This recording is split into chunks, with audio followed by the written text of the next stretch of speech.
Whoa, buddy. Put that thing back in its holster. We haven't gone anywhere. I don't understand.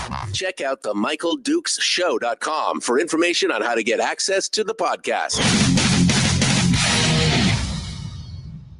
Welcome to the party, pal.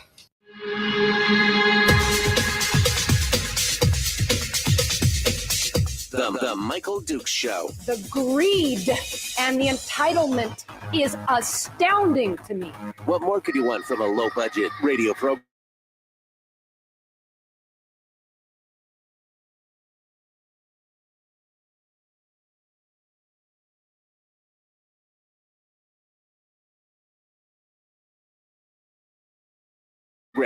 This is a dumpster fire. That was just BS. Of freedom. I just don't fathom it.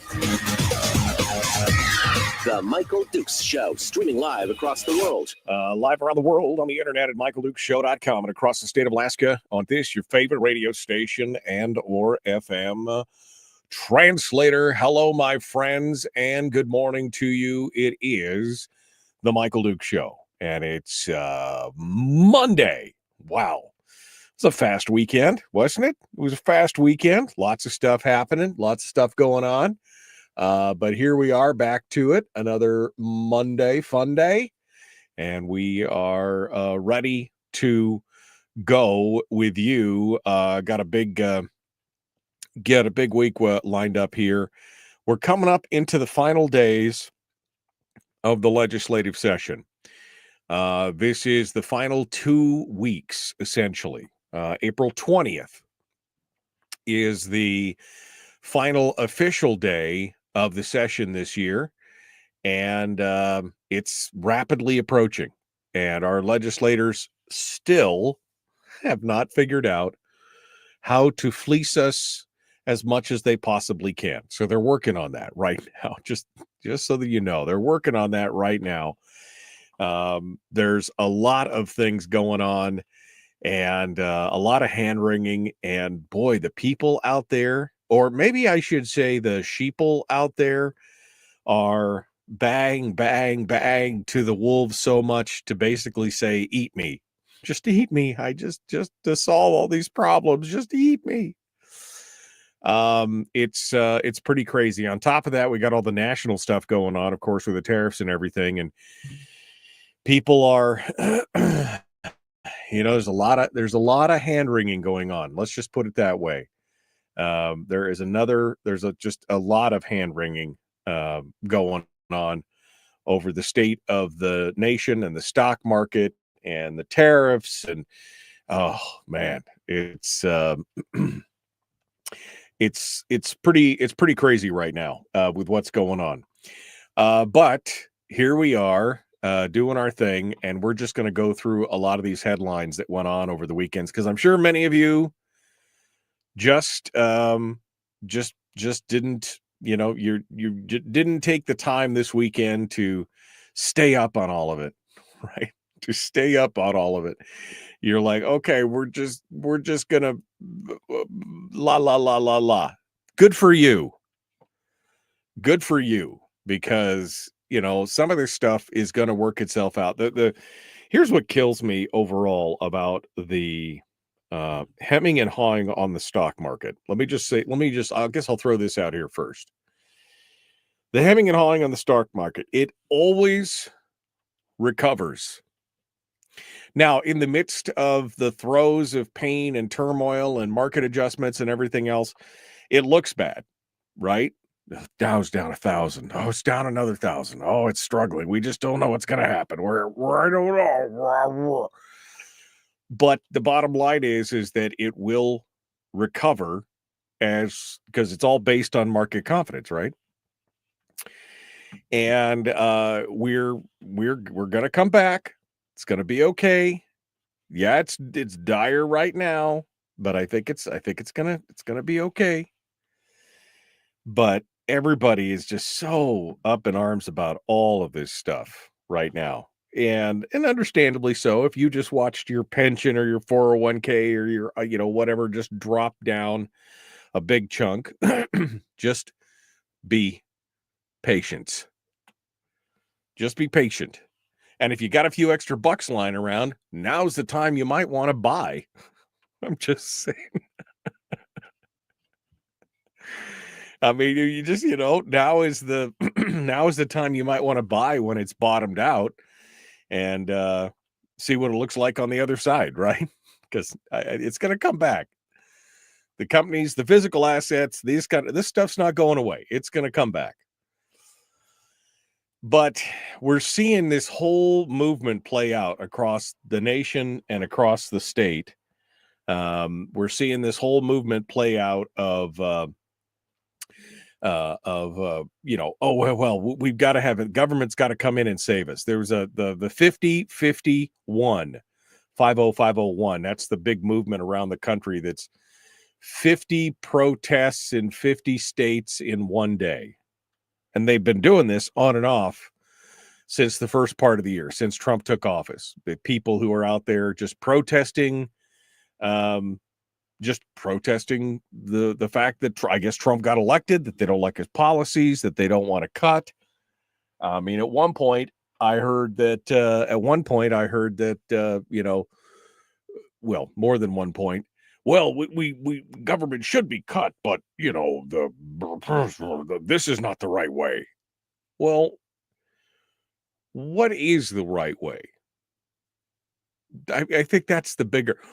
If this is not the right way, and we've known that there needs to be cuts, if we've known that we need to pull in the horns and size and scope of government, if we know that there's waste, fraud, and abuse, then what is the right way? Because what we've been doing so far has obviously not worked.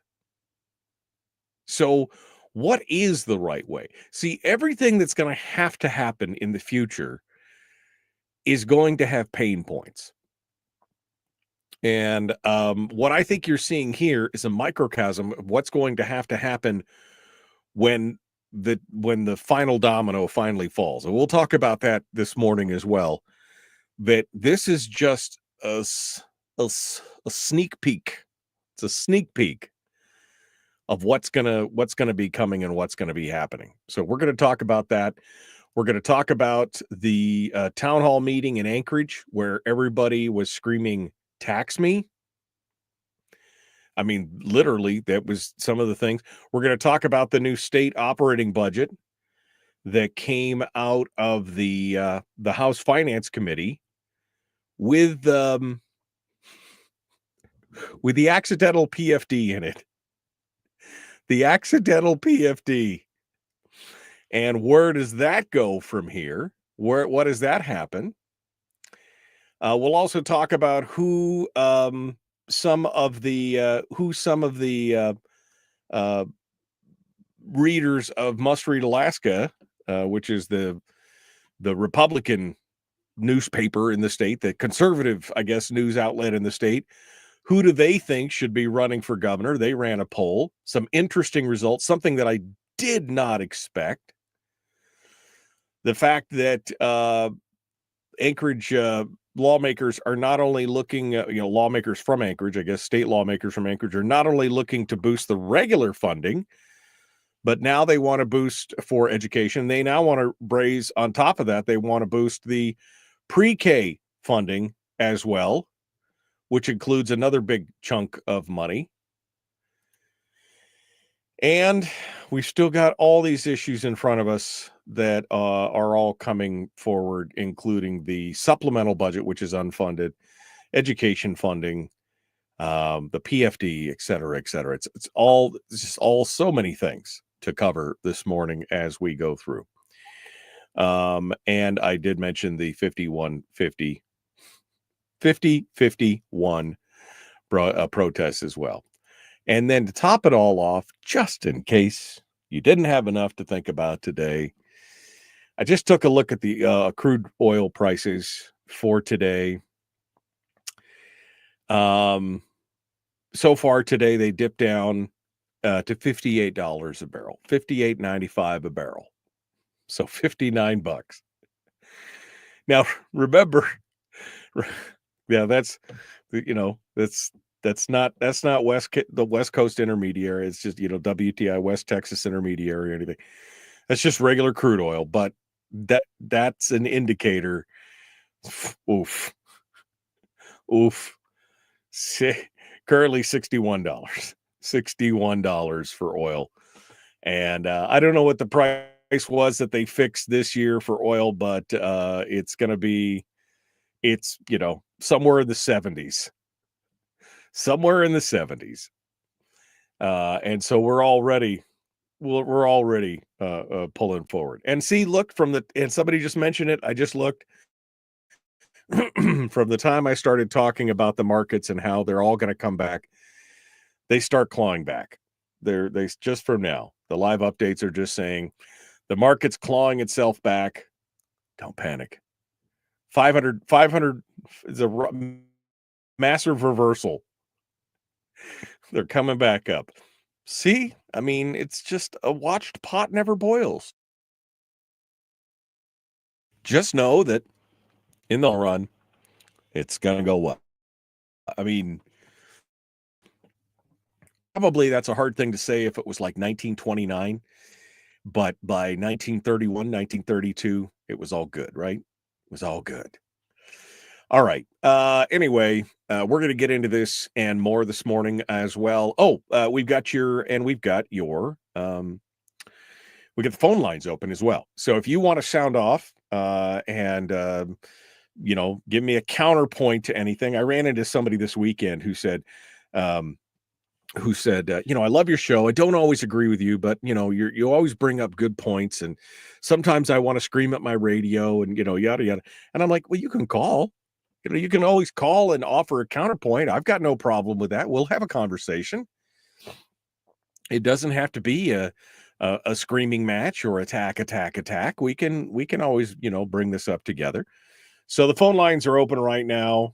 319-527-3864. 319-527-3864.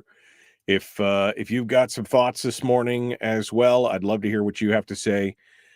Feel free to give us a ringy ding, and we'll bring you on, and we'll talk about that as well. It's a good time to jump into this with this Fun Day Monday as we go through headlines and more. We'd love to hear what you have to say with us.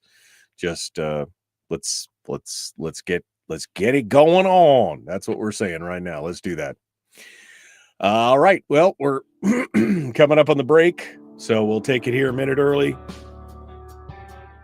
and we'll be back, and we'll get ready to kick things off, shall we? Yeah. Brian says that optimistically assumes that we want to talk. Well, maybe you don't want to talk. Maybe you just want to listen. I got more to say. Let's get with it. The Michael Duke Show, common sense, liberty-based, free-thinking radio. Back with more after this.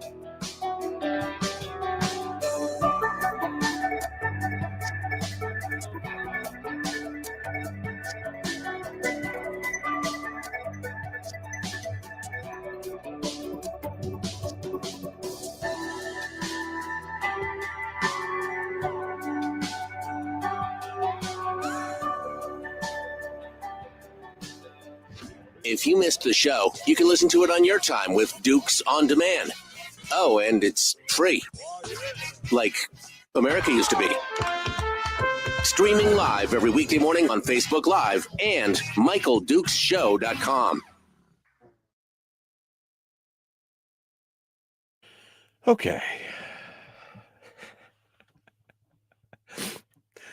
Kevin says, this is the session of exciting terms. Deep fake fiscal note. Accidental PFD. Yeah, I mean, it's the accidental oops, we accidentally included a full PFD in there. We didn't mean to. Sorry. Yeah. Yeah. Ooh, MD ran into a true homeroid. They were so nice. They were so nice about it. Like, oh, I listened to your show. Yeah. I don't always agree with you, but, and sometimes you make me want to scream at my radio. That's okay. It's okay. It's okay. Good morning. Good morning. Good morning.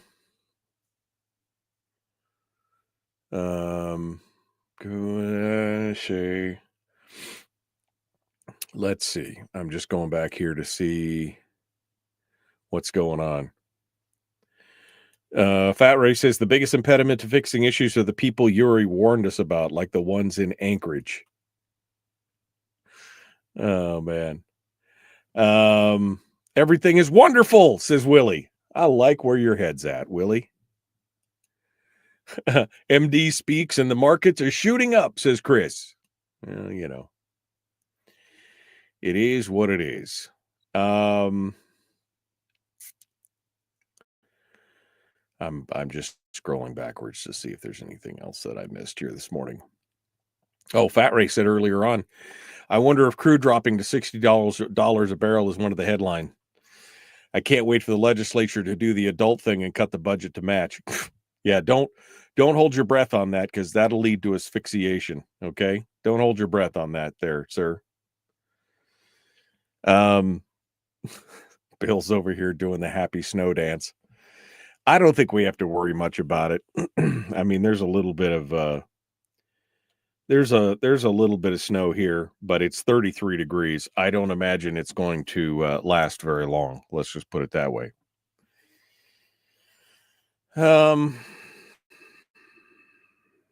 Over the weekend, I got some news clips here and there about the protesters protesting, and I noticed a commonality. Most of them seem to have no idea why they're angry or why they are protesting. When some of them asked them, most of them would cough up a CNN talking point that made no sense. Then started name calling. Lots of people need therapy. There's always 5 different banners, from Palestine to Nazi nonsense to Social Security theft. And he goes on and on. I mean, that's a common theme, that these people a lot of times can't articulate what they're angry about. They just know that they should be angry. And more importantly, we're going to get into this here in a little bit, that they should be afraid. That's what they should be afraid. They should be angry, and that they should be afraid. That is the constant, consistent reminder in the end, is that you need to be afraid. And that was articulated this Saturday by somebody who was here in Homer, a lady named Lolita. She's quoted in an article by the Peninsula Clarion that we're going to get into here in a bit, talking about this 50-51 a protest movement that's going on out there. But it's about fear. That's the thing.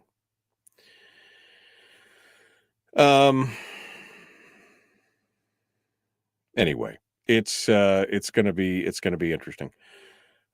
Troopers are looking for my trapper friend today, said Franks. He was not at his pickup point in the bush. No sign of him there. Well, let's hope that they find him, Franks. Let's hope that they find him. That would be a positive, but he's out there doing something he loved. So let's hope he shows up. Okay. Let's get back to it, shall we? We're about 10 seconds out, getting ready to bump back into this. The Michael Duke Show, common sense, liberty-based, free-thinking radio. The Michael Duke Show. Not your daddy. Wait, sorry. Not your daddy? Ooh, not your daddy's talk radio. Huh. Whew. I was scared for a second. Thought we were going down. Here's Michael Dukes and the show.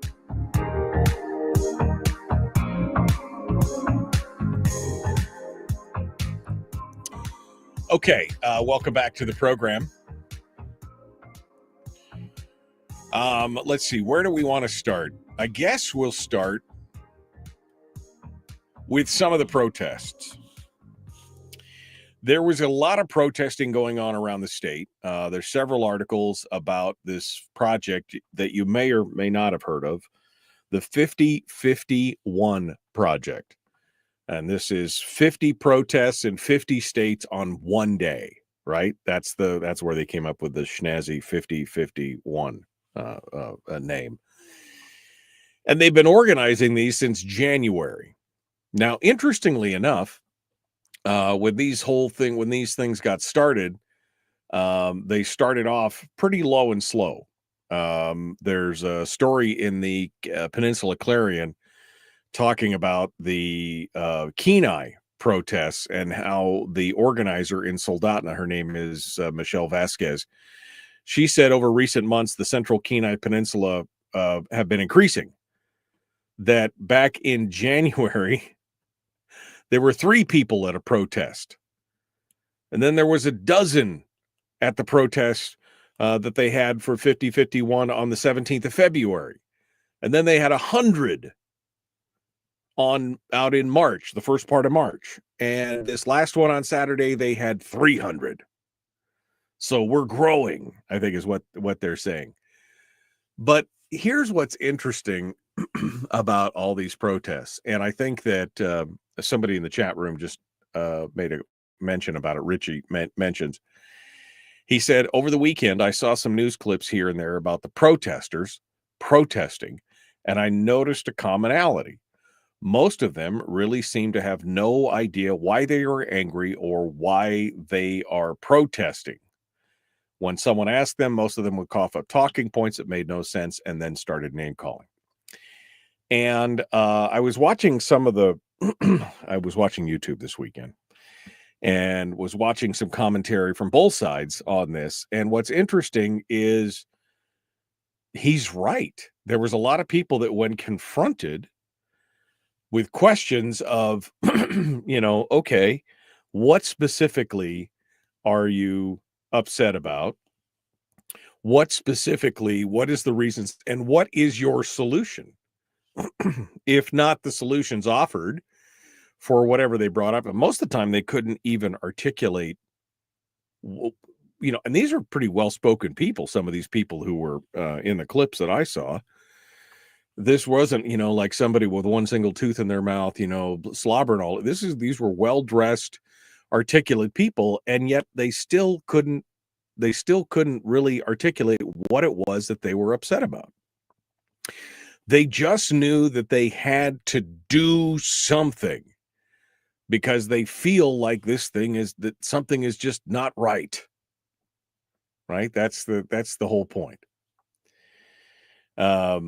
People don't understand that what we're looking at right now is a microcosm of what's going to happen in the future if we don't make some changes in this country and in this state. It's inevitable. It really is inevitable. But what's really driving this more than anything else is fear. The fear that's being ginned up by organizations and the mainstream news media and more. And that was encapsulated, I thought, nicely in a comment from the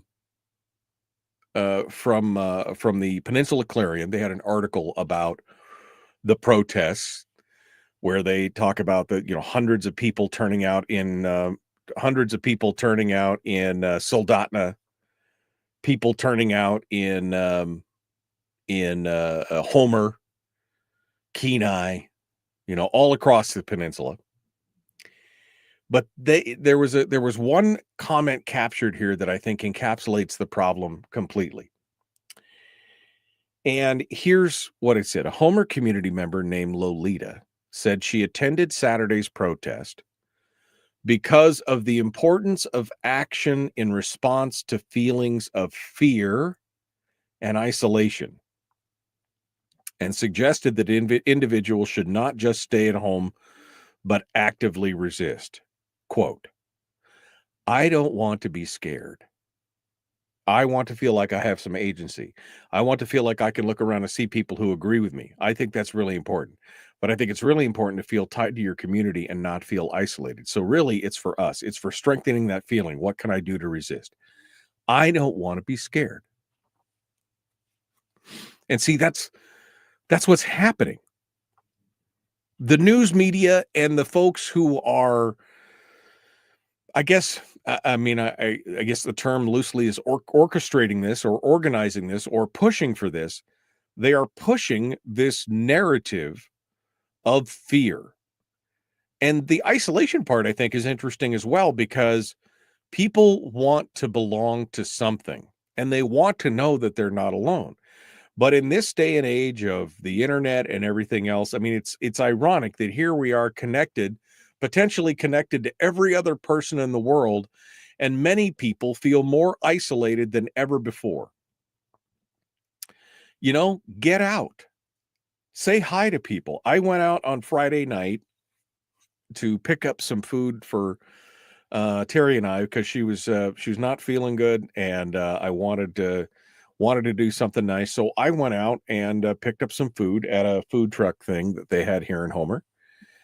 And I got a chance to stand with a bunch of people and talk with a bunch of people over the course of, 35, 40 minutes as we were waiting there to get food and everything. People that I wouldn't normally, it wouldn't be my crowd, so to speak.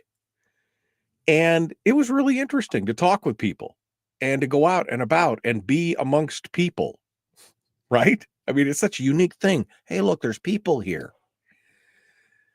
If you're feeling that isolation, if you're feeling that fear, that's exactly where they want you. They want you to feel isolated. They want you to feel fear because then you're easier to control. You're easier to manipulate. This is all about fear. I'm afraid. I'm fearful. and I didn't feel that way when Joe Biden was president. I had some anger over some of the things that he did and some of the policies, and I may have had some long-term fears in the way the country was going, but I didn't have any kind of immediate fear. I mean, it's a whole different thing. But there is a whole movement here to motivate this entire nation, or one segment of this entire nation, based simply on the fact that you should be afraid. They want to fill in the blank, eliminate you, remove your protected status. They want to hurt you. They want to take your kid. They want to steal from you. It's all about fear.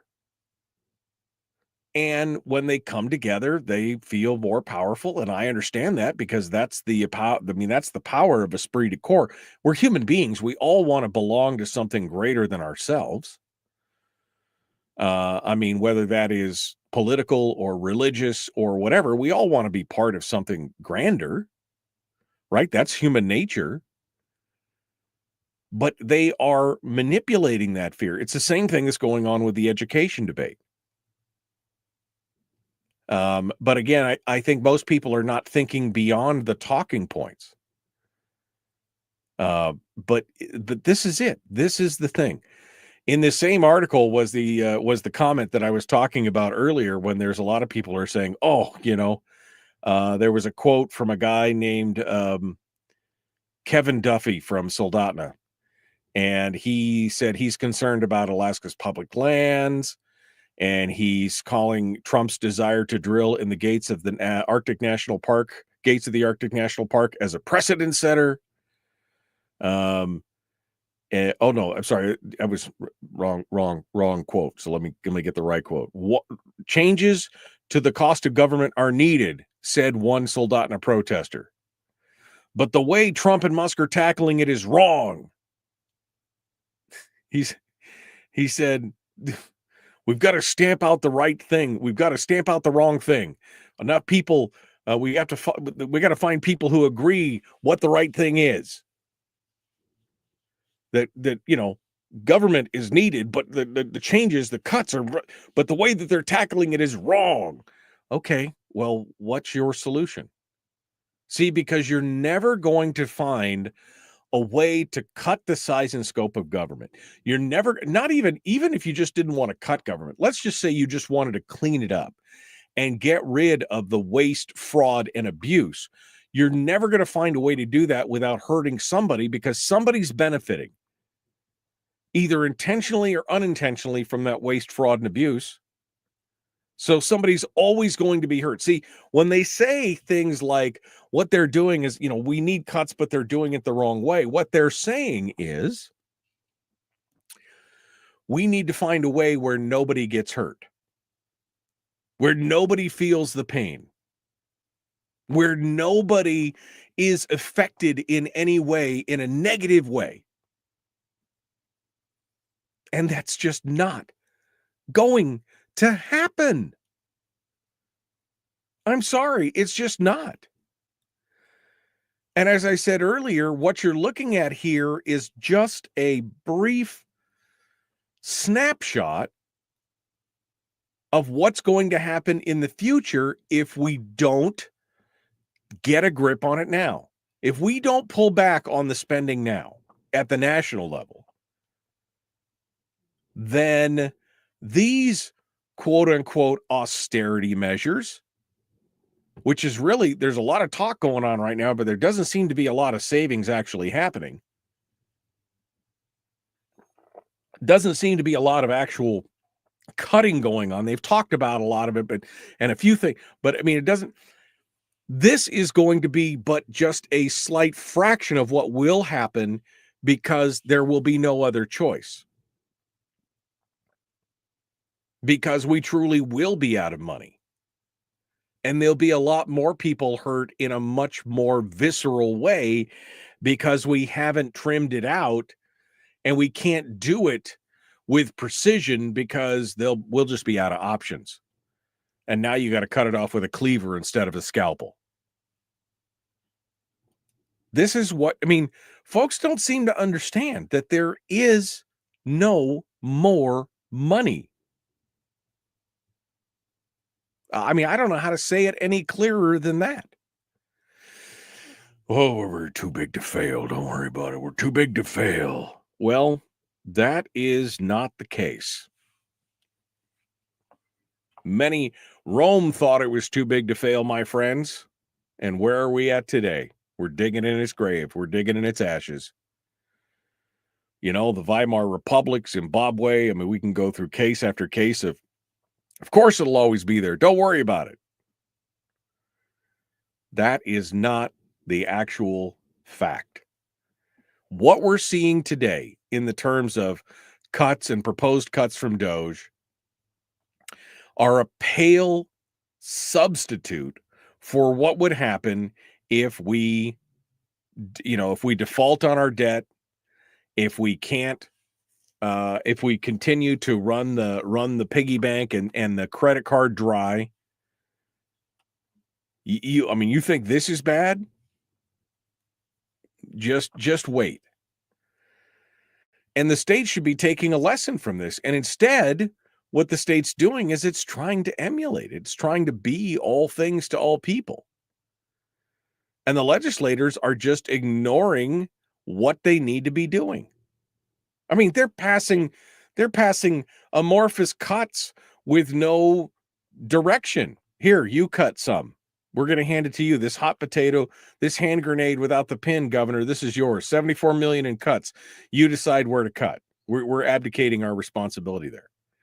They're passing an operating budget with no funding mechanism. They're passing a supplemental budget with no funding mechanism. There's no more money. And instead of addressing that and having that conversation with their constituents, they are just blithely going along like it's all going to be okay, and proposing even more spending at this point. So we're going to continue on in this discussion, and we're gonna come back in just a moment,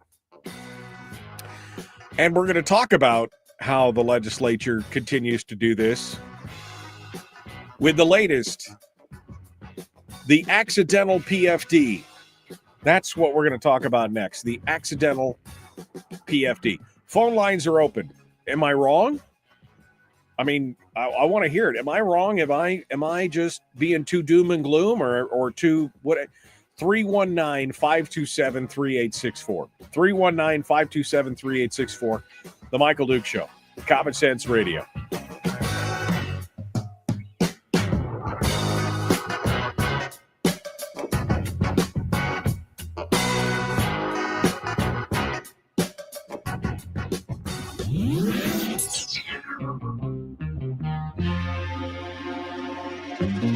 Listened to by more staffers in Juneau than any other show because their bosses told them to. And after what they just heard, oh man, they're going to be pissed. You're a bad, bad man. The Michael Duke Show.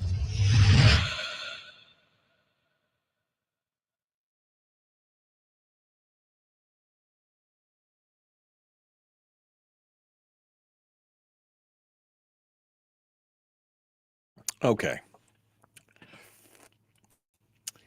Let me get caught up. Let me get caught up here in the chat room to see what you guys are talking about.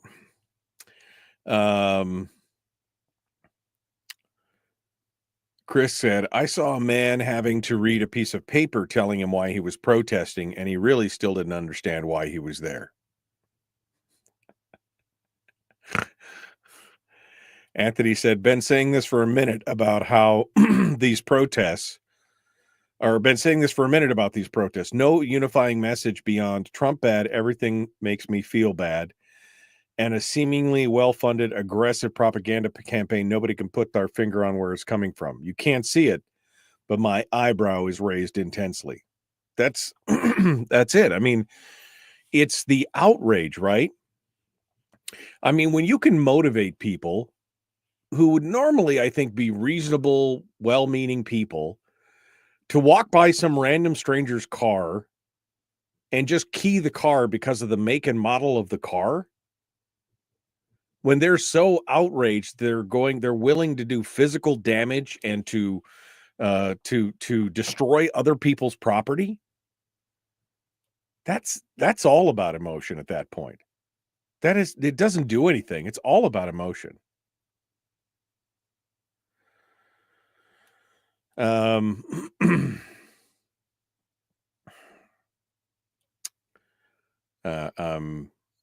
going back here. One thing that would be very helpful, says Richie, is to have the administration show in greater detail where cuts to Social Security is happening.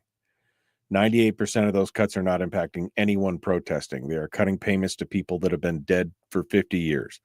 or payments to illegals or fake social security numbers. Someone needs to put an end to the conspiracy theory fear mongering. But see, they don't want to. And the news media definitely doesn't want to.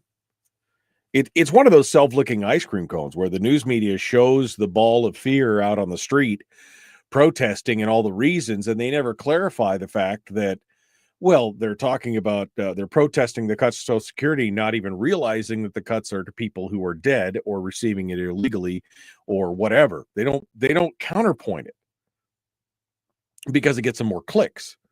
And when they show that, then the fear is generated in more people who then go in to join the mob of people who are worried and yada, yada, yada.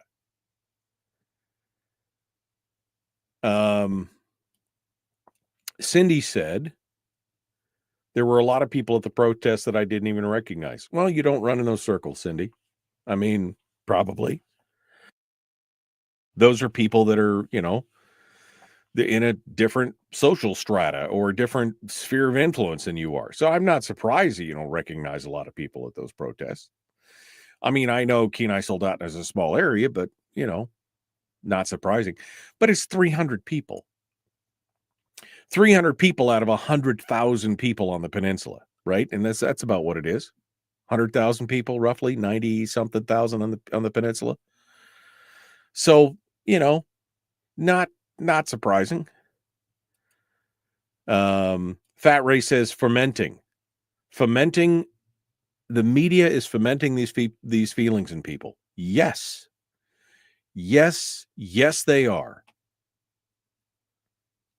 That's what Jeffrey Coghill says. Scared of what? Scared of being scared? I mean, scared of the amorphous they, Jeffrey. This is the penultimate. This is like when your Pokemon evolves into the final form.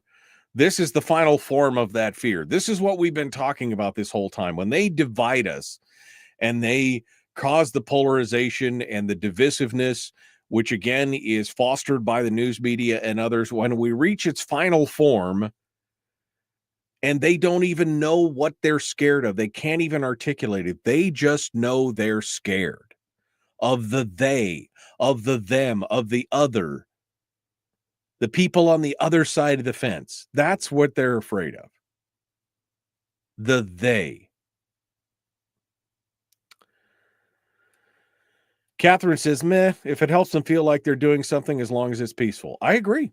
I mean, I'm happy to see them out there. I'm glad that somebody got out there and had their say. Is it going to change anybody's mind? I don't. I mean, just look at some of the protests. Look at what some of the signs say. What Corey said. That's what one of the signs said. Lisa, Dan, and Nick, stand up. Impeach Trump. That was another one. Diversion, equity, inclusion, and accessibility now. Because we don't have any of that now. Science is not an alternative. No gods, no masters. Resist. These are the signs. These are the signs. March against tyranny. Hands off voters' rights. Patriots against fascism. Right? This is where they're at.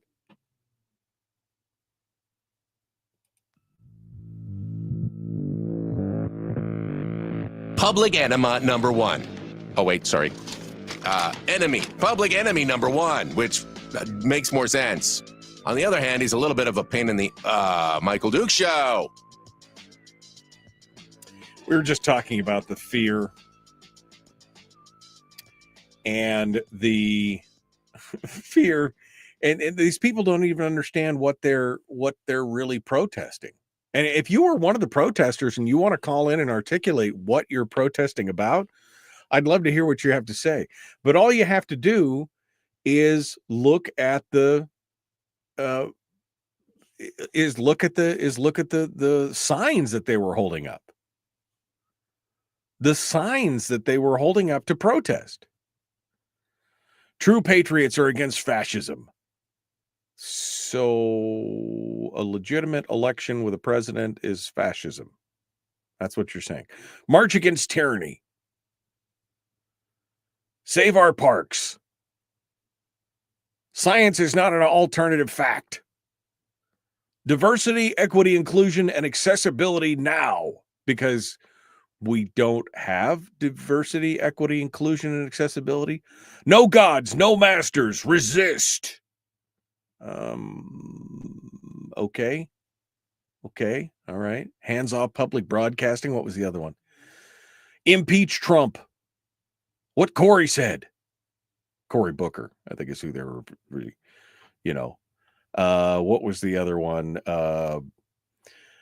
One guy had a block of text. It was a quote from CNN's Chris Cillizza.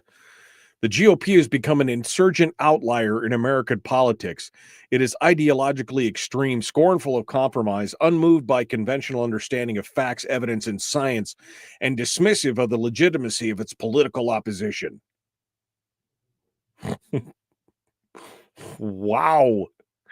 An insurgent outlier that captured well over 50% of the electorate, both in the electoral college and in the popular vote. So you're right. You're right. I'm sure, Chris, you're right. What are some of the other signs? Protect queer youth. Science is compliance. What? Science is compliance. Be anti-racist. Okay, I can get behind that. Be I'm not. Resist.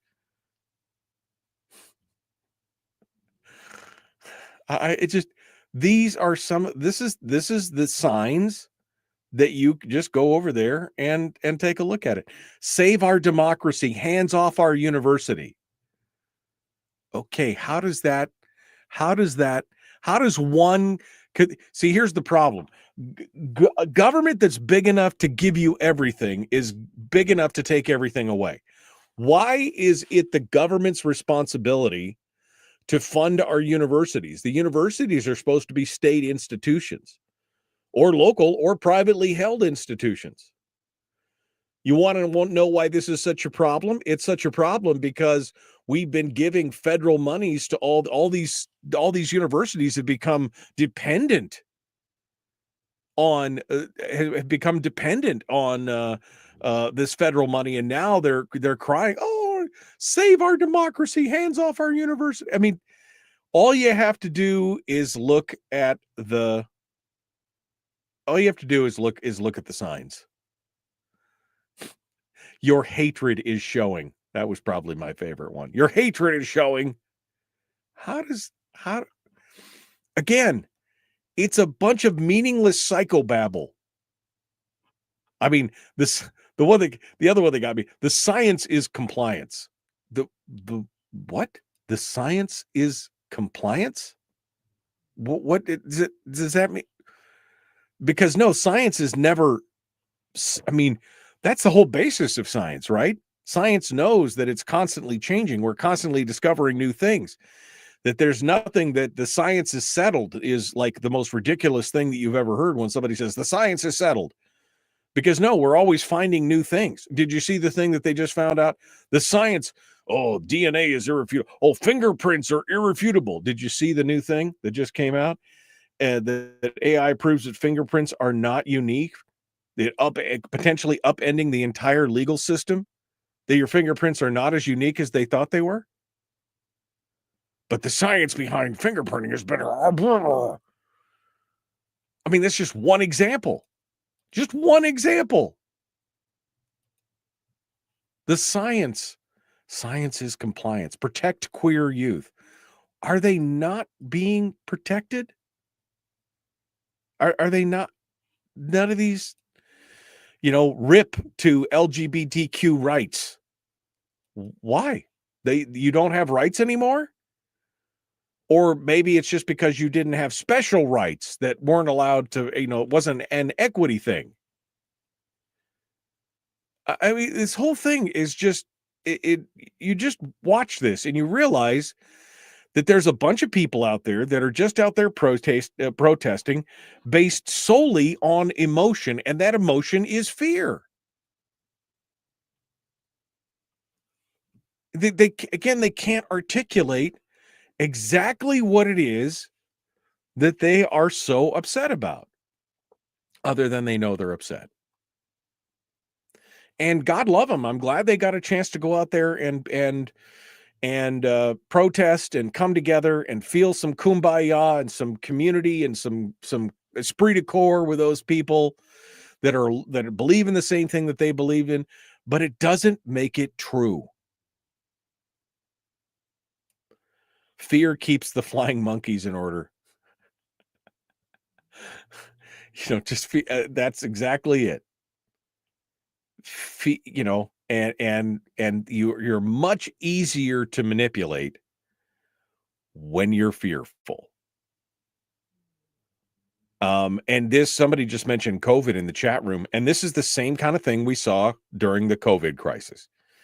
People being so fearful and just upset and dividing us and the screaming about you're not wearing a mask in your own car when you're driving around and how dare you, or you're outside playing with your kids and you're not wearing a mask outside in a space all by yourself. How dare you? And again, there was a lot of fear that was baked into that as well. That's what they were selling, because selling fear works. If COVID showed us nothing else, it showed us that selling fear works, and it is a powerful manipulator / motivator.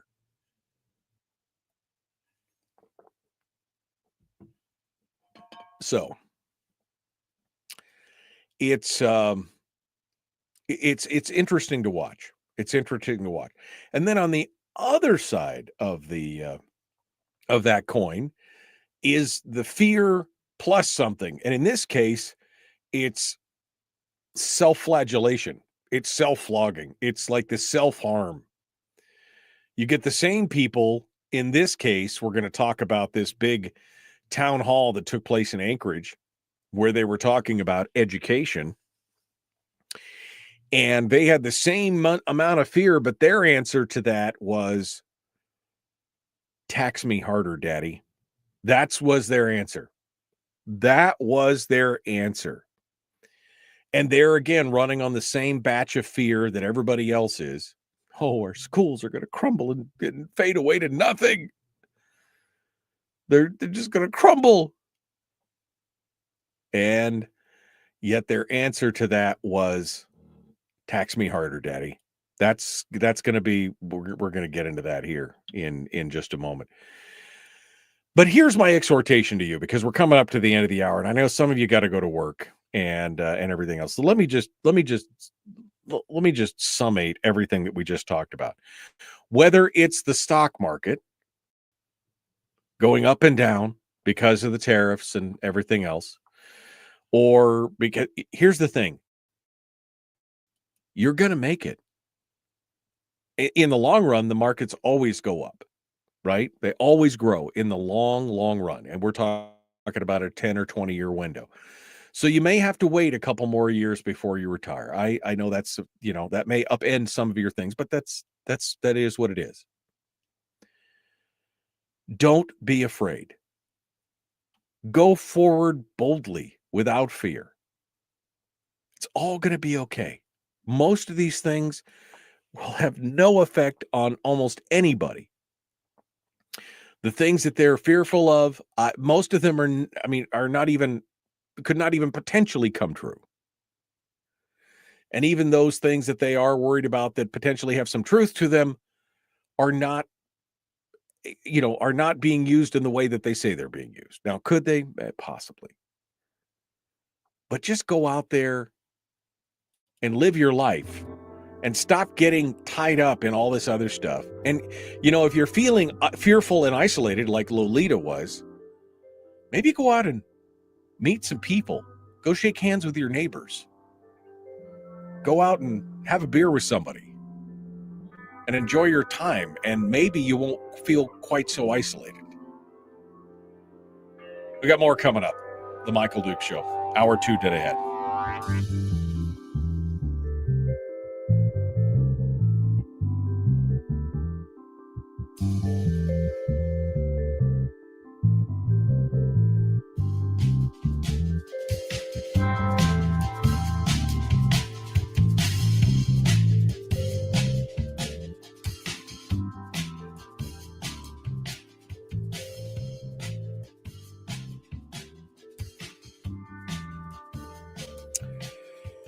Yeah. Richie mentioned COVID. And I think he's onto something here. He said, could some of the unhinged fear and anger be some residuals from COVID? No, I think they just honed it during COVID. I think it was there. I think they've just honed it during COVID. Seems like people completely lost the ability or willingness to have a rational conversation, to have a discussion, to talk about solutions, or to agree to disagree. It's like they're all looking for a reason to take their frustrations out on everyone. Bizarre. Well, it's the righteousness of outrage, right? They feel vindicated in being outraged. I mean, how often have you run into somebody like that? They're outraged and they're proud. They're proud of being outraged because it's the righteous thing to do. It's virtuous to be outraged. And you're right. COVID just showed them how unhinged fear and anger, what a valuable tool it could be. I don't think it's residuals from COVID. I think it was refined with COVID. This kind of manipulation was refined with COVID. All right. Let me see where I'm at here. U.S. Congress filed lead Alaska spending. I heard something about a $3,800 PFD. I read it 3 or 4 times with my glasses on and came to the conclusion it had to be a mistake. Nope, it's no mistake. $3,900. That's, that's a real thing, Richie. I'm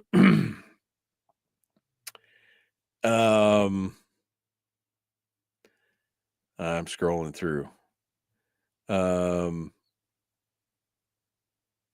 Going there. The Trump administration had briefings showing specifics where the cuts are being made, but it isn't making a difference. People don't want to listen. Yeah. I mean, it was like the discussion on tariffs. Did you see the tariff list that came out where it showed our tariffs, Trump's proposed tariffs versus the tariffs that these countries are already charging us? I mean, there was hardly any of them that were where we were even going to be equal to what their tariffs were. We were always lower, in some cases tremendously lower. It's interesting. Yeah, I don't recall any trucks being keyed back when GM and Chrysler got billions in federal bailouts, said David. You're forgetting what was supposed to be bipartisan was actually nonpartisan in Fairbanks this past weekend, said Miguel.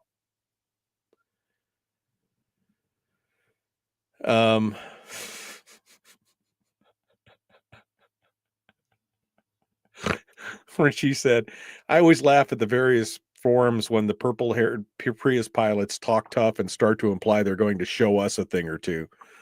The image of something breaking out and a bunch of them waving double-ended dildos vigorously in the air and signs. Yeah. I mean, I love it when they talk like that. You're going to what? You're the ones that said nobody should have guns. And now the world's falling apart and you think you're going to come show us a thing or two? Au contraire, mon frère.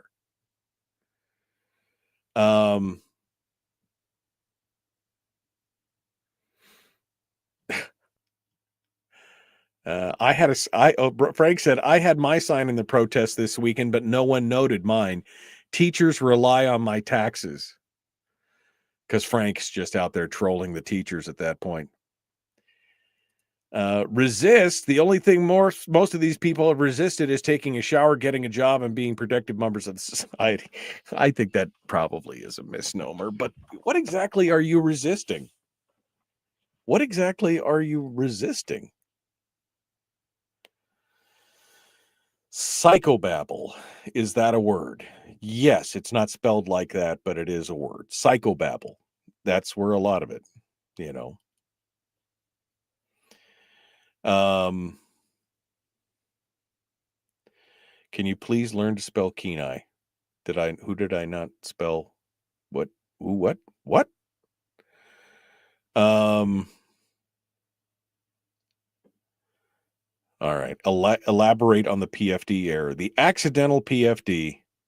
Politics have become the new religion, Rob. I've been saying that for a long time. That is the new religion. Again, what is one of the virtues of the new? To be outraged of what your political opponents are doing. That thus saith the Lord is that you will be outraged by your opponents. That's the thing. I'm in Homer. Okay. I guess that's it. All right, I'm caught up. I'm all caught up. And we're 30 seconds from the top of the hour. So, you guys ready to do this thing? Let's get to it, shall we? Let's get to it. The Michael Duke Show, Common Sense Radio.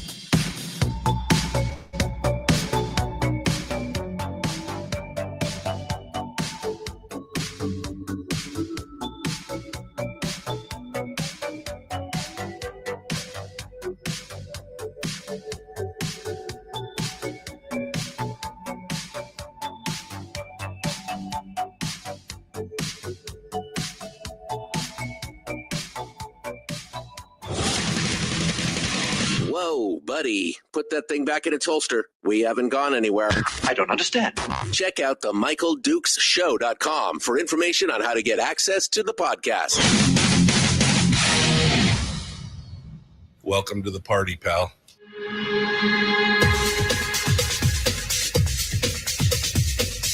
The Michael Dukes Show. The greed and the entitlement is astounding to me. What more could you want from a low-budget radio program? This is a dumpster fire. That was just BS. It is time to get a new perspective. We know just what you need, and we've got just the cure. Open wide and prepare for a steaming hot cup of freedom. I just don't fathom it. The Michael Dukes Show, streaming live across the world. And we're back live around the world on the internet at michaeldukeshow.com and across the state of Alaska on this, your favorite radio station and or FM translator. And of course, also live on Facebook, YouTube, and Rumble every morning right here from 6 to 8 a.m. It is the Michael Duke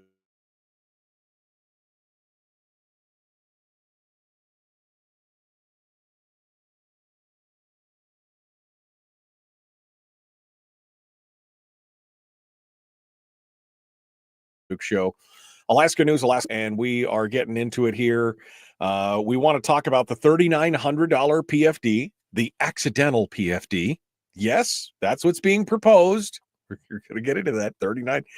I mean, if it happens, I'm all for it at this point. I really am all for it. $3,900 PFD.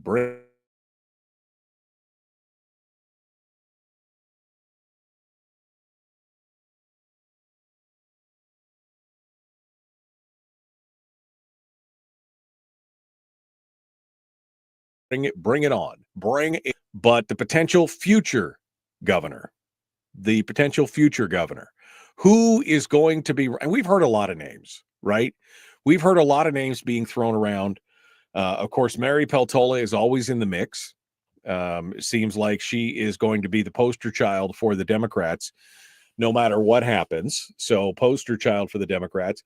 Some other names that have been tossed around on the Republican side include Adam Crum, Natasha von Imhoff, Click Bishop. Somebody even said Peter Machicki from down here on the peninsula. Some other ones, of course, Nancy Dahlstrom is another name that's been thrown around out there. So we'll see where it comes out. But Must Read Alaska has got a new one. One that I hadn't heard, one that I would not even have considered. It's super, super interesting. It was a non-scientific survey, that was run in the Must Read Alaska newsletter. It was a non-scientific survey, and it had a space for 5 names. And so the names that the Must Read Alaska chose for the 5 were Mary Peltola, Adam Crum, Treg Taylor, the Attorney General, Nancy Dahlstrom, the Lieutenant Governor, and Bernadette Wilson. Now, for those of you who don't know who Bernadette is, we're going to get into that in a second, because lo and behold, who was the all-time by a landslide winner in that 5-way race? Bernadette Wilson. Okay. Now, the other 5 have all run for office. They're all high profile. They've all served in public. I mean, they've all served in the public. Bernadette Wilson is the only one who's never run for office. None of the names have actually filed for the 2026 governor race, but apparently all of them are known to be what Suzanne Downing says, they're known to be kicking the tires to see if they can mount a credible campaign. So they sent the question out to 33,000 people who subscribe to the 3 times a week newsletter, and it ran from March the 31st to April 2nd.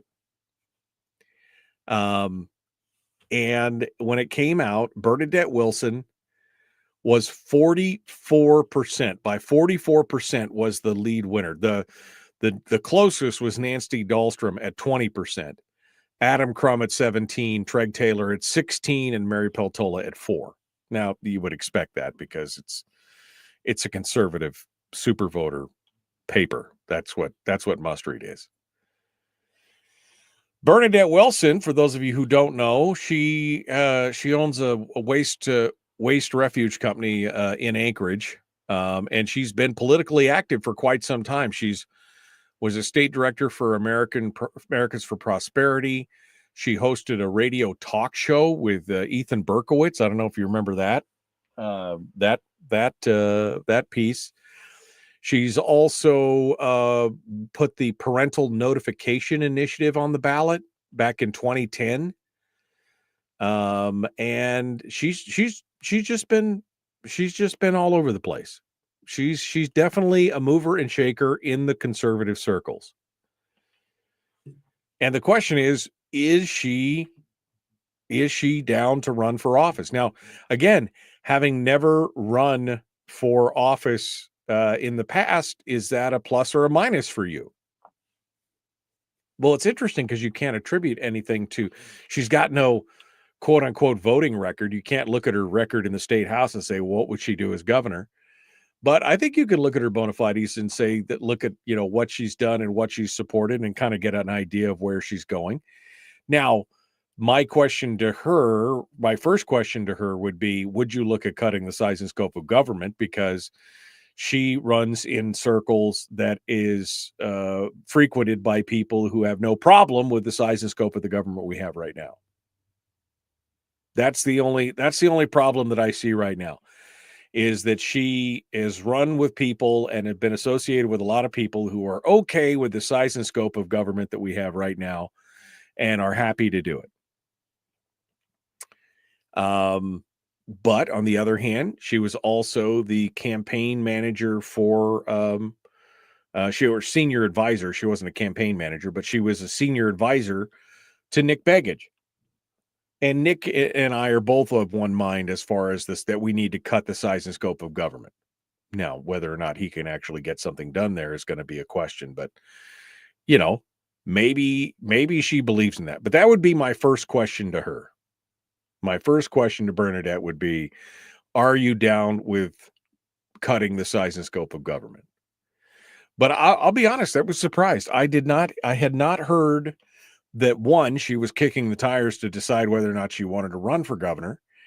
And two, it was not a name that immediately jumped to my lips when we were talking about this. we were talking about this the other day, and we were looking at all the candidates, and I was not thrilled by any of the candidates. Bernadette could be a breath of fresh air in there. But again, it depends on what her overall philosophy is. I had high hopes for Governor Dunleavy. And in fact, even through his first year, I had high hopes, bringing in Donna Ardwin, bringing in and fighting that fight over over that first big budget where they started to cut. And then he rolled over and wet on himself. And that was the last time we saw it. I mean, just that was it. He got put off by the whole recall effort. I mean, it's frustrating, but here we are. So what do you think? First of all, was Bernadette even on your bingo card? She was definitely not on my gubernatorial bingo card that I had set up.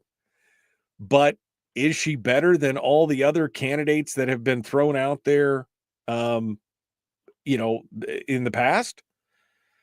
Yeah. I mean, I wasn't excited about it. I mean, just again, name the laundry list of candidates that we're talking about. Click Bishop, Nancy Dahlstrom, Natasha von Imhoff, Peter Machicki, Adam Crum. None of those candidates just give me a warm, fuzzy feeling, right? None of those candidates. Now, do I think Bernadette could go in there and shake it up? Absolutely. But what is her philosophy? Unknown yet. Unknown. I mean, if I had a chance to write anybody in and make them governor, well, let's just say that Michelle Schauer would be very mad at me if I had the power to appoint a governor, like just by myself. Let's just say that Michelle Schauer would be very upset with me if I had the power of appointment of a governor. Because I mean, I would just, I'm interested. I'm interested to see where this goes. Because again, none of the other candidates makes me even think that it would be anything but business as usual. Anything but business as usual. Yeah, she did. Some said she hung out with Lisa. Yeah, and I'm interested to see. There's problems with every candidate, but of all the candidates that I've heard so far, she's the one that interests me the most. So we'll have to see. 2026, my friends. This race is going to kick off sometime in the next 5-6 months. You're going to see this start to shape up.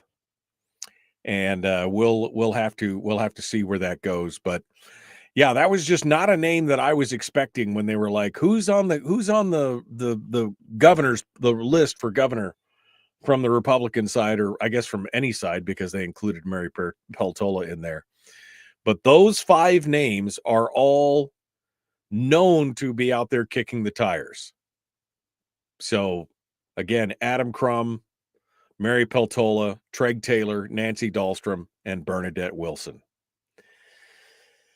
So of that crowd, I mean, there's only one in there. There's only one in there. But Mike Schauer, okay. I could.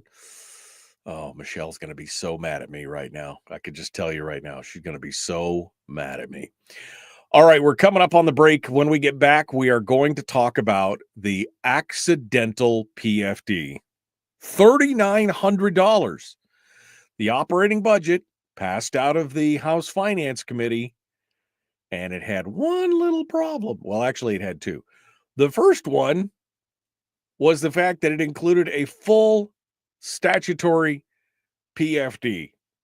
The second one is it included no funding. So it's got 2 little problems, apparently. But I'm all about that. I'm all about that. I want to talk about it. What does it mean? Where does it go? What does it mean? And is now the time to embrace it and just basically, we talked about this the other day. Should we just accelerate the demise of the state so that we can pick things up later on? I don't know. We're gonna discuss this. Phone lines are also open if you want to talk about anything that we've been chatting about today. 319-527-3864. 319-527-3864. It is the Michael Duke Show. It's Monday. Back with more right after this.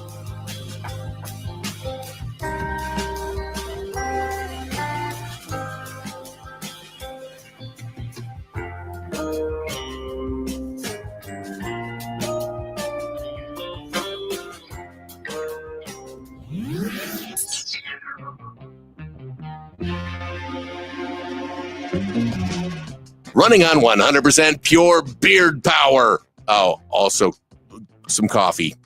We dip our beard in coffee. Ha, nice beard. The Michael Duke Show.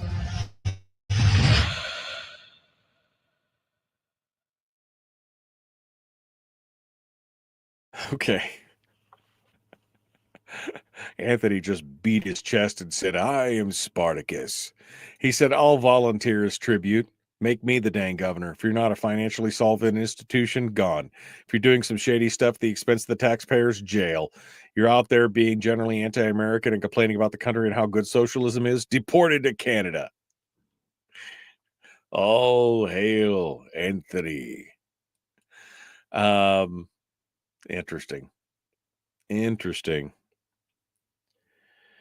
Tim says, pretty sure you recently moved to Homer, but why don't you make a run for the governor's house? Oof. You would not want me as your governor. I would not want to be your governor. I feel like we can do more good here on the radio show, and I've actually told people that when they've asked me to run for, because I've been asked to run for different state offices in the past, House representative and senators, and I was like, nope, because I feel like I can do more good here. Because I don't play well with others. I don't know if you noticed that. I don't play well with others, and having to cajole 60 other yahoos into my point of view is not my idea of a good time, because I'd probably end up throat punching somebody over something. I just, if I was going to run for any office, if you said you have to run for an office, it's mandatory, what office would you run? It would be for governor, because at least you'd have some decision-making authority and you could point the bus in the right direction. But I just feel like I can do so much good, more good doing stuff on the radio than I could as a governor.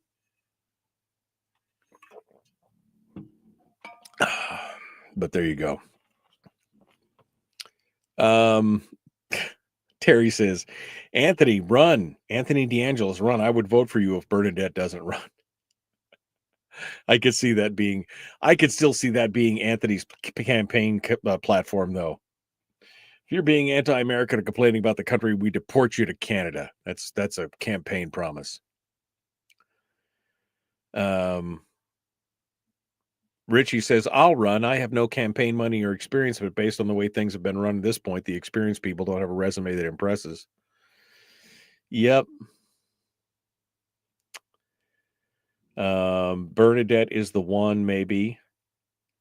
She didn't back down for patients' rights during the COVID lockdown in Anchorage. No, she's well known, and she's out there. Bernadette, the non-politician. Yeah, she had a radio show with the naked mayor of Los Angeles. Yeah, I don't know if you ever listened to her, the Bernadette and Ethan show. I think that was the name of it. But it was hysterical. It was hysterical to listen to. She's sharp. She's very sharp. Okay. Internet is choppy today. Yeah, I noticed that. We had a power outage yesterday in Homer and parts of the peninsula that lasted about 4 or 5 hours. And things have still been a little choppy ever since then. So I don't know what's going on, if it's related to that or not.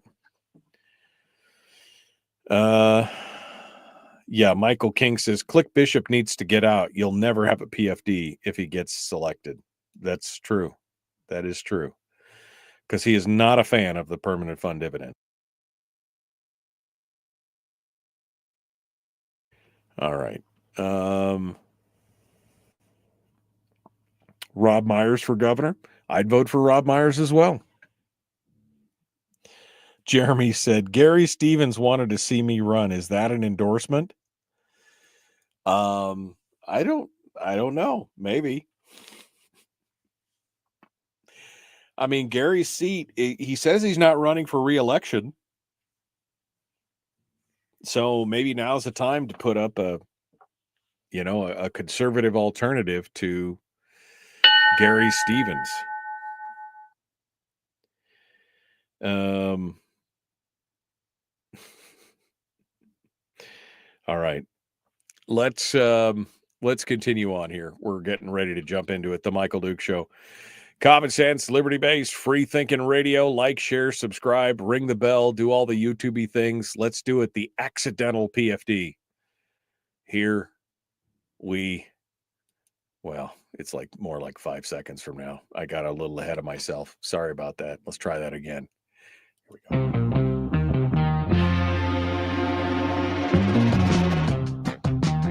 The Michael Duke Show. Seriously humorous with a pinch of intellect. Sorry. That is humorous. Here's Michael Dukes. Okay. So they passed the operating budget out of the Finance Committee in the House.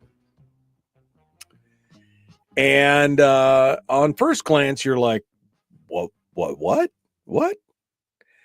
Not only is it $14 billion,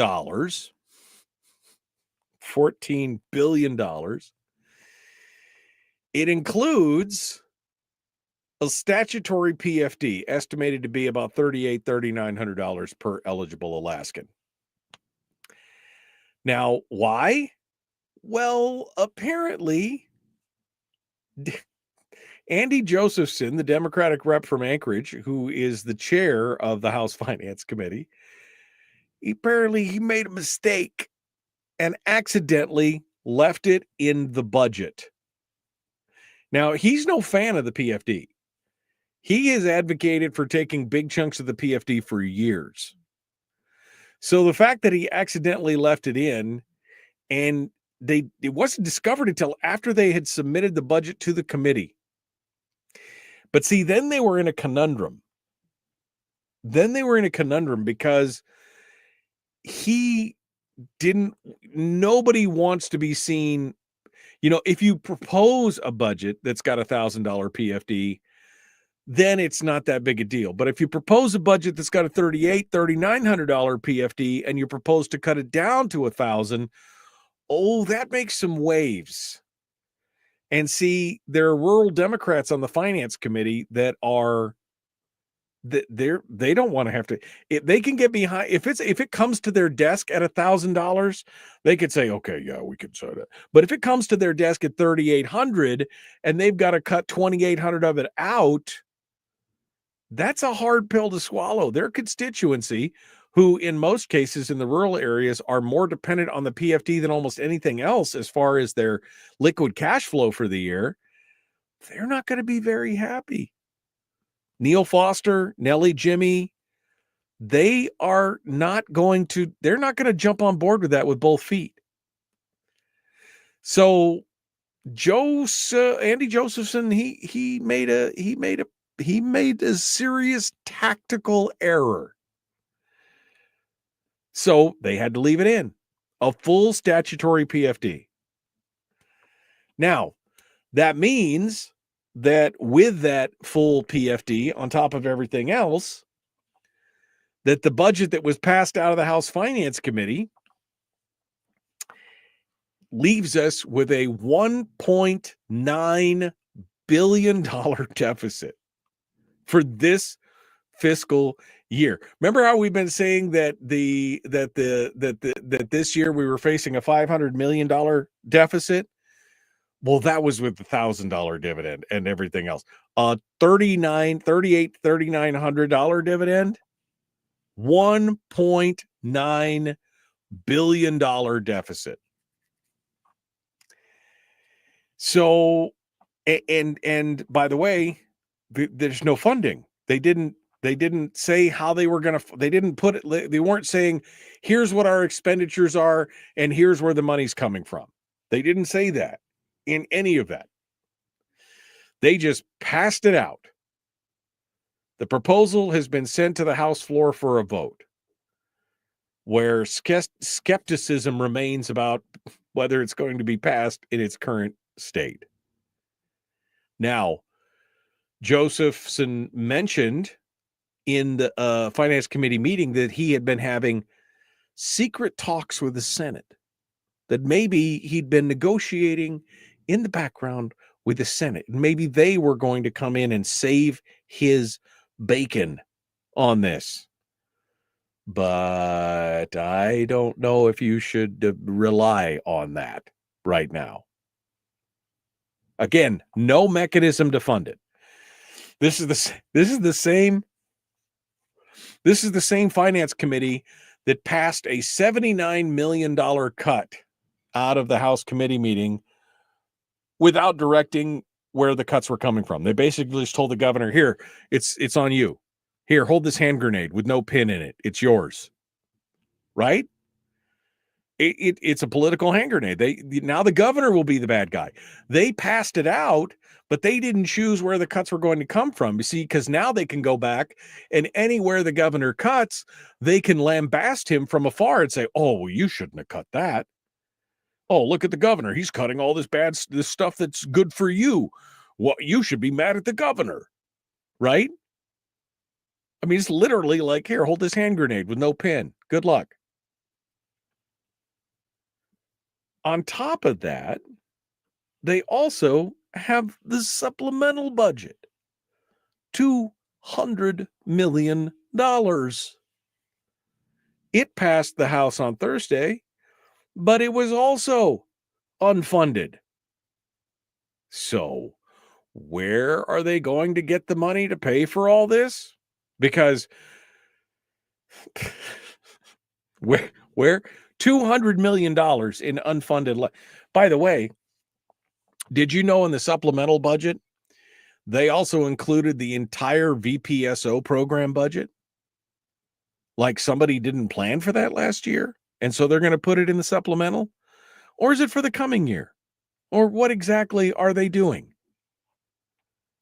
I mean, this is the kind of gamesmanship that's going on there. You've got a program. The supplemental budget is supposed to be for supplemental items, things that were unaccounted for or weren't expected, unexpected costs like wildfire fighting and things like that. But they put the whole program for the VPSO, the Village Public Safety Officer program, they put it all in the supplemental budget. Why? That's a good question. So how are they going to pay for all this? Well, there is the Constitutional Budget Reserve, the CBR. Problem is, the CBR only has about $2.8 billion in it right now. It's supposed to have 10 per the Constitution. The CBR at one point had almost 17, 18 billion dollars in it. But over the course of a handful of years, they spent it down to they spent $16 billion out of it over the course of just 4 or 5 years, balancing the budget by drawing it down from savings, never looking at the potential cost savings or cutting or anything else, never even once looking at that because the money was there. And since tapping into the CBR requires a 3/4 majority vote, this is where the Republicans have egg on their faces as well, because the Republicans are basically responsible for this whole problem at this point. The fact that they allowed the CBR to be used to balance the budget for all those years, that's laid right at their feet. So, CBR, is that the answer that they're looking for? I don't know. Is that there's enough in there for both the full budget and the deficit and the supplemental on top of that. James Brooks over at the Alaska Beacon's got an article talking about it. And he's talking about, looking at having to come to the CBR again to find out what's going to happen. Now, remember, Gary Stevens said, not going to happen, not going to happen. But then at a news conference with reporters, I think it was last week, maybe earlier or late the week before, he said, times change, things change, and sometimes you have to eat crow up here. Which people took to mean, oh, so they are going to vote on the CBR. But remember, voting to take money out of the Constitutional Budget Reserve, which is essentially a savings account with a higher threshold of use than the statutory budget reserve, which only requires a majority vote, not a supermajority, 3/4 majority vote, requires the support of the minority in both chambers, both the House and the Senate. And the only way you get that to happen is that you have to compromise, which these majorities so far have not shown any interest in compromising at all. Now, people will say, but Mike, you're such a fiscal conservative guy at this point. Would you support a PFD if it was $3,800 and it has to be drawn from savings? Well, yes, I would. But why? Well, at this point, we might as well start shoveling coal into the locomotive, folks. We might as well get it there sooner. Because only when we are totally out of money are they going to acknowledge that there's a problem. I mean, maybe I'm wrong. But that's how I see it at this point. Okay, we'll get the $3,800 per person, and I'll put that away for a rainy day and wait for the wheels to come off the bus. Because if they do that, that's going to excel. There won't be any, that will just accelerate. Then there will be no cushion. There will be no cushion hardly at all. There'll be what, $500, $600 million in there, which is the bare amount. They say you have to have at least $500 or $600 million in the CBR just because they use it for cash flow. They use it to balance for cash flow as money's coming in and out. You essentially, if you have a $2.8 billion balance and a $1.9 billion deficit, plus the $200 supplemental, that's $2.1 billion.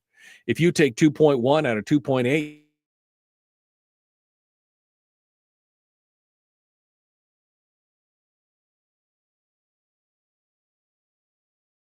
you get what, $700 million? Oh, and I'm already seeing some of the legislators saying, well, I just can't support that $3,900. It wouldn't be fiscally prudent. I mean, when has that ever stopped anybody in this legislature? I say you give the money to the people and let the government figure itself out. Because what will happen is then next year there will be no more we're going to be faced, because look, the PFD is going away one way or the other. They'll either slowly, it'll be death by 1,000 cuts to the PFD, where it gets sliced down every year, or in the long run, it's just going to be subsumed immediately. I mean, just immediately. They'll take it all at one fell swoop. And so I say, maybe this is serendipitous. Maybe this statutory PFD that's accidental keeping it in there, maybe it's a good thing. Maybe we should all just support drawing from savings, taking our PFD, and then watch the chips fall where they may. Maybe that's it. I mean, because At this point, we're watching this slow, inexorable death, right? We're watching this slowly, and we've been screaming that the bridge is out and that we should pull the handle back on the train and put the brakes on, and everybody's just like, la, la, la, la, la, I can't hear you. So maybe we get while the getting's good. Sure. $3,800 PFD for every family, 3-4 people. Put that money away, hold it for a rainy day, because next year it's going to be a whole lot worse. And there probably won't be another, because I fully expect that if we still have a PFD in 3 years, I will be shocked at this point. No matter what happens this session, I will be shocked if we have a PFD for the next 3 years.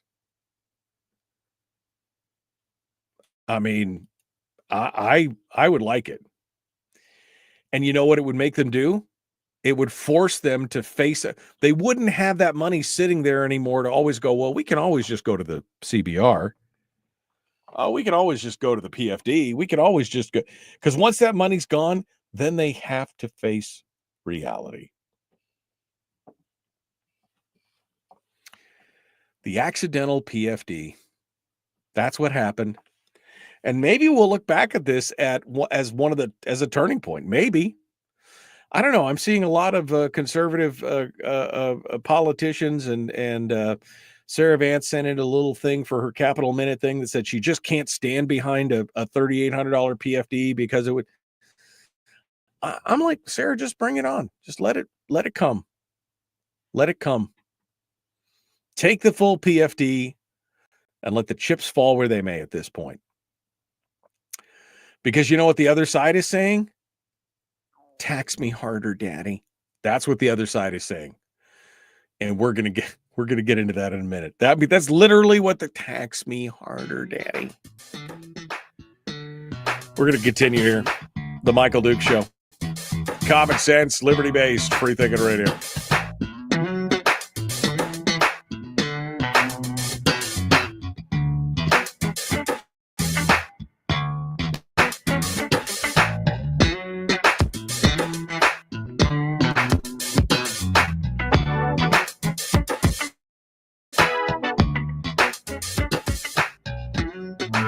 Broadcasting live through a series of tubes, allowing all of these entities to provide streaming stuff going on the internet. Well, it's kind of hard to explain. Sorry. Streaming live every weekday morning on Facebook Live and MichaelDukesShow.com.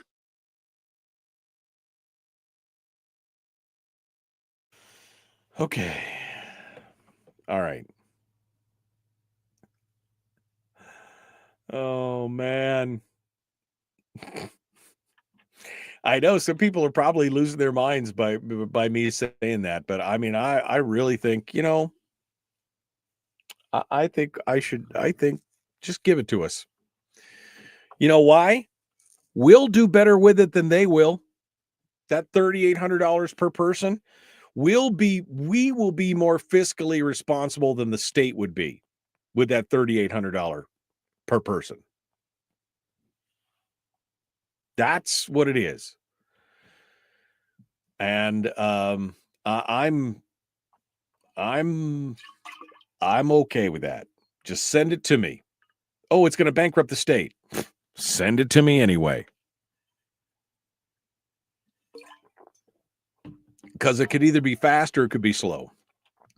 It could be fast or it could be slow. We could watch this death by 1,000 cuts come, or we could just play like yoink the plug.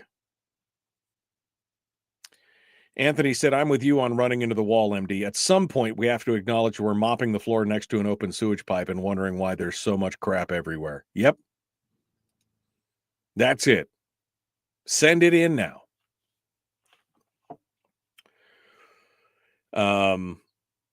Yeah. I'm going through here. Tim says it almost sounds like it was done on purpose to finish stripping the CBR. Maybe. If so, let's do it. Jeremy said, I'd rather see the $2 billion from the CBR going to the people rather than to a bloated big government. Yes, that's what I'm saying.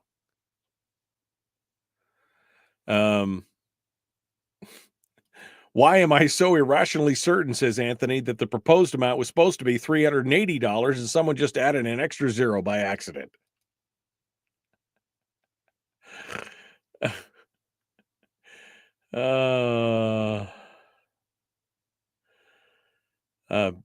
Just going forward here.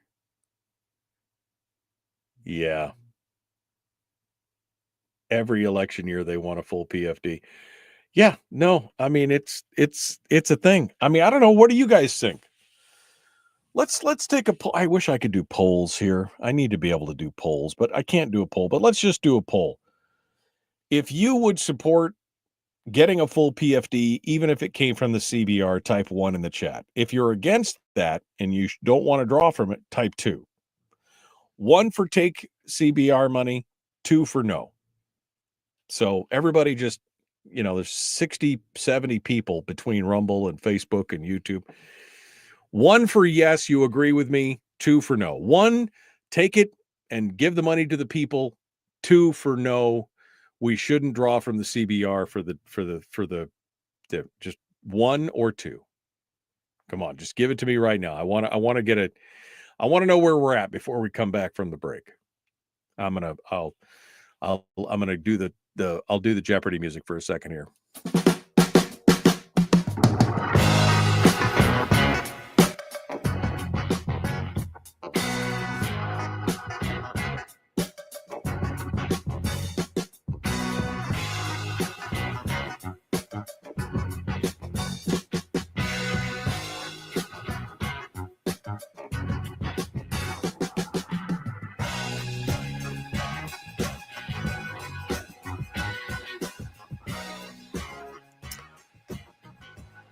There's a lot of 1s in there.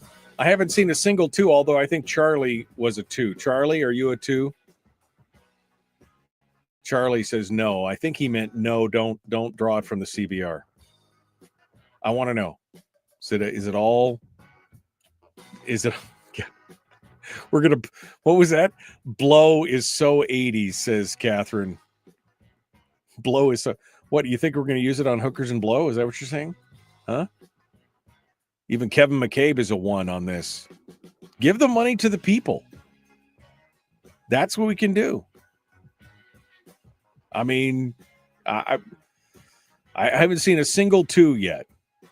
Anybody who hasn't voted yet, I want to see it. 1, to get the full PFD with a CBR draw, draining it down to basically, the bare minimum.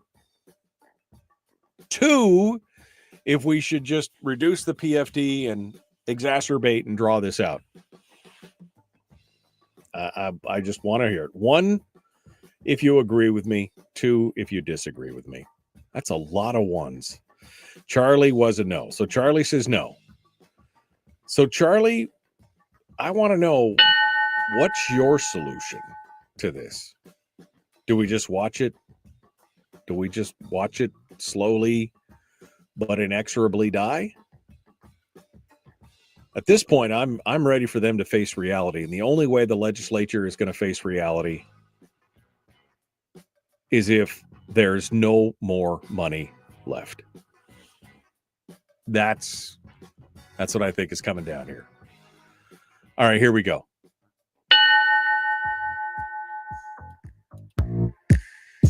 The Michael Duke Show. Not your daddy. Wait, sorry. Not your daddy? Ooh, not your daddy's talk radio. Huh. Whew. I was scared for a second. Thought we were going down. Here's Michael Dukes and the show.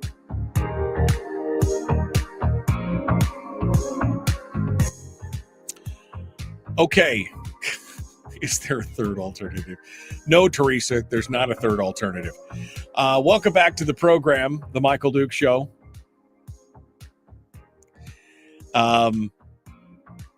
Wow. Okay.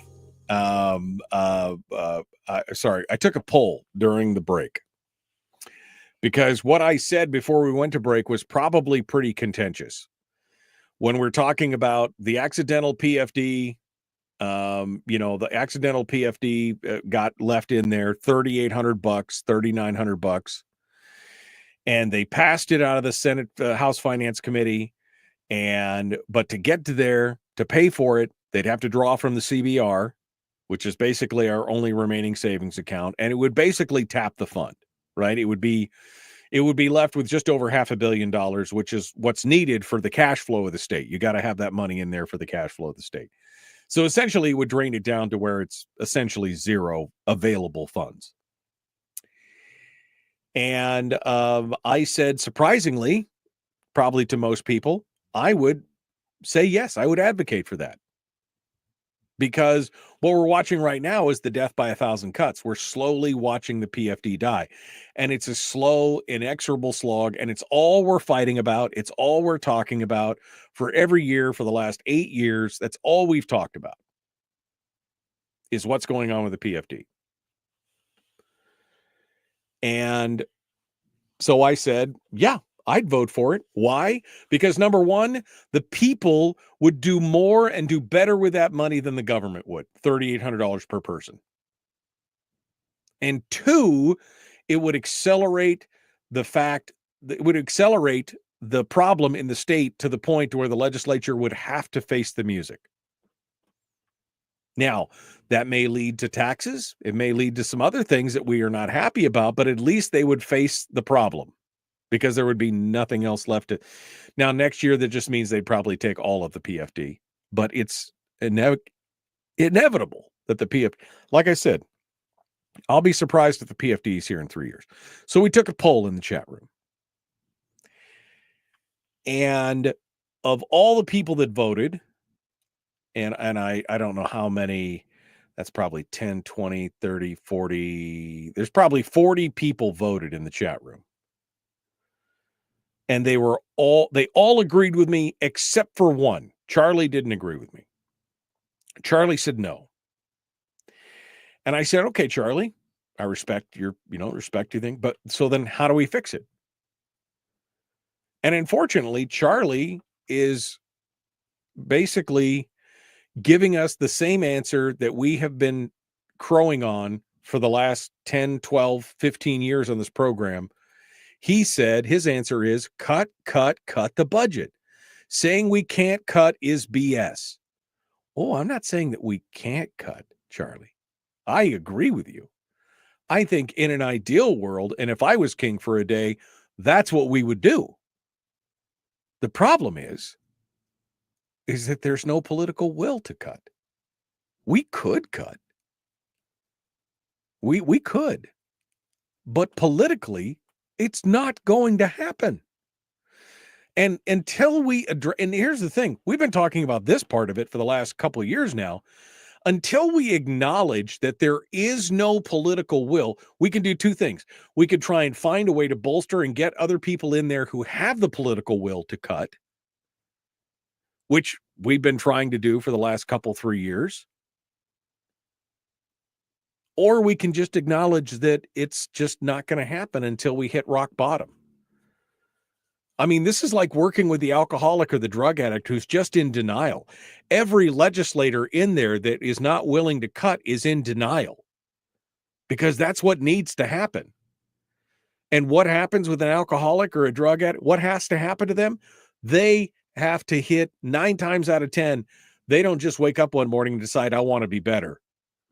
And they turn their life around. They have to hit rock bottom. And that's what has to happen in the state. And I would much rather the money go directly to the people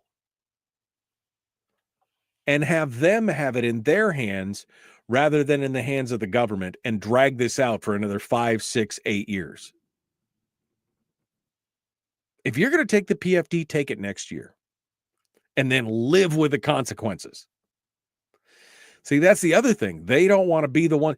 You don't want to be known as one of the legislators that wiped out the PFD. So cut the budget, saying we can't cut is BS. I never said we couldn't cut. I said that the political will to cut is not there. And we've been trying to change it here on the program for the last handful of years. But it's just not going anywhere. These people are in total, complete denial. that there's anything wrong. And remember, we've been talking about deficit spending for the last 3 years on this program, looking at the governor's budgets and saying, look, there's going to be a deficit. There's going to be a deficit. There's going to be a deficit. What happened this year? They get in there, all of a sudden they're like, oh my God, there's a deficit. What? Right? We knew. So, yeah, Charlie, I don't think it's going to happen. I don't think it's going to happen. So what do? If we can't cut, we starve the beast. And by taking that money out of that account and leaving just enough for the cash flow, they have no other choice. Their next choice will be the PFD for next year. But when that money's gone, that's it, baby. That's it. When that money's gone, it's gone. And with oil today, by the way, current price of oil, it pegged out low this morning at $58, $58.95 a barrel. It's still sitting at $60, just under $61 a barrel. And they're factoring these budgets based on what, $70, $71, $73 a barrel. Oh. Overwhelmingly in the chat room. Just take it all out. Randy's asking me, he said, I thought you said you wanted the CBR savings account replenished. Yeah, I mean, by law, it's supposed to have $10 billion in there. We're supposed to pay it all back. But Randy, they're never going to acknowledge that there's a problem until they hit rock bottom. Never.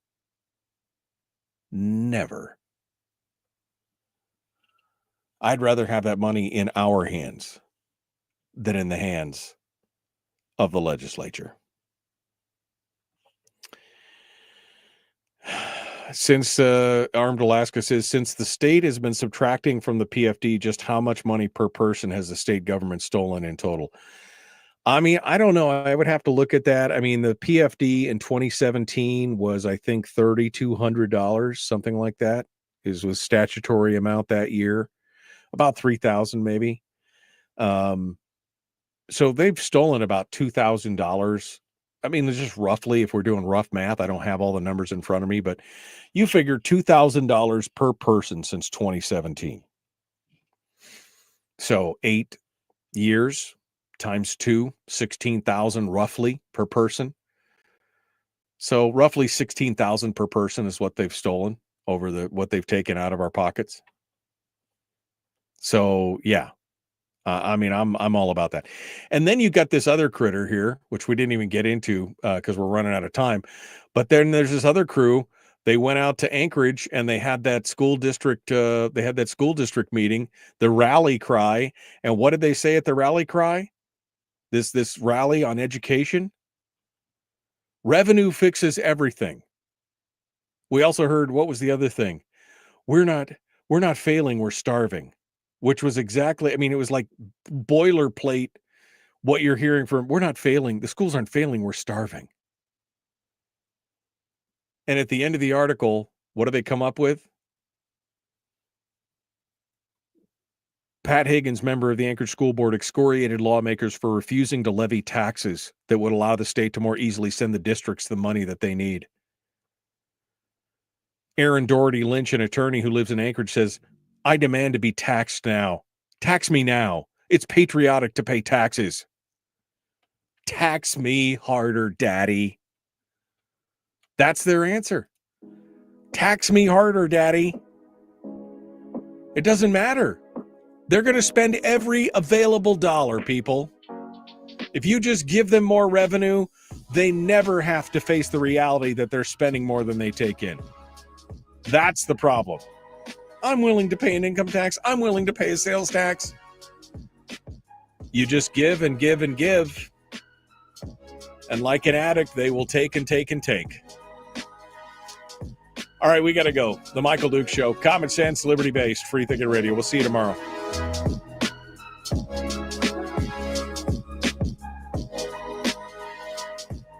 I mean, these people just like... I'm willing to pay an income tax. I'm willing to pay a sales tax. And this guy was like, revenue fixes everything. It's an old business adage. Revenue fixes everything. Well, yeah, if you're in a business where you can't spend more than you take in, yeah, that's true. But if you're in a government, you could spend all kinds of money that you don't take in and expect that it's going to be okay. Revenue is not going to fix this because this is a spending problem. Sorry. Get spun up all at the end of the show. Tax me harder, Danny. Yes, Tax Me Harder is my OnlyFans name. Absolutely. Go over there and check it out. Pictures of my feet. All right, we got to go. Thank you guys for coming on board and joining us. We will see you tomorrow. Be kind, love one another, live well. We'll see you then. Have a great day.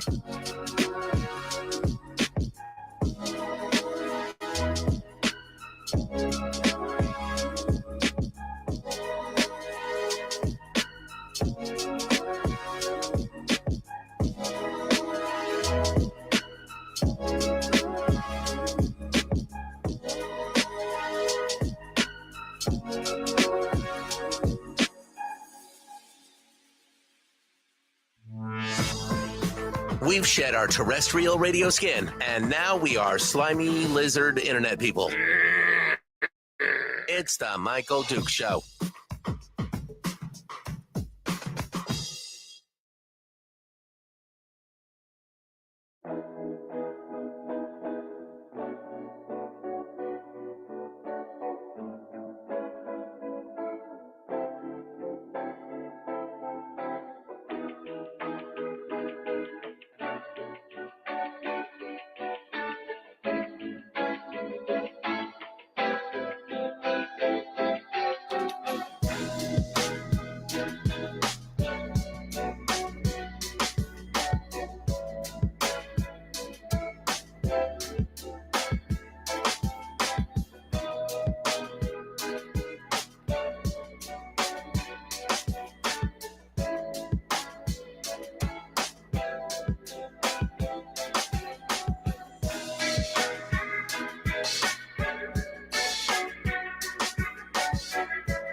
Goodbye.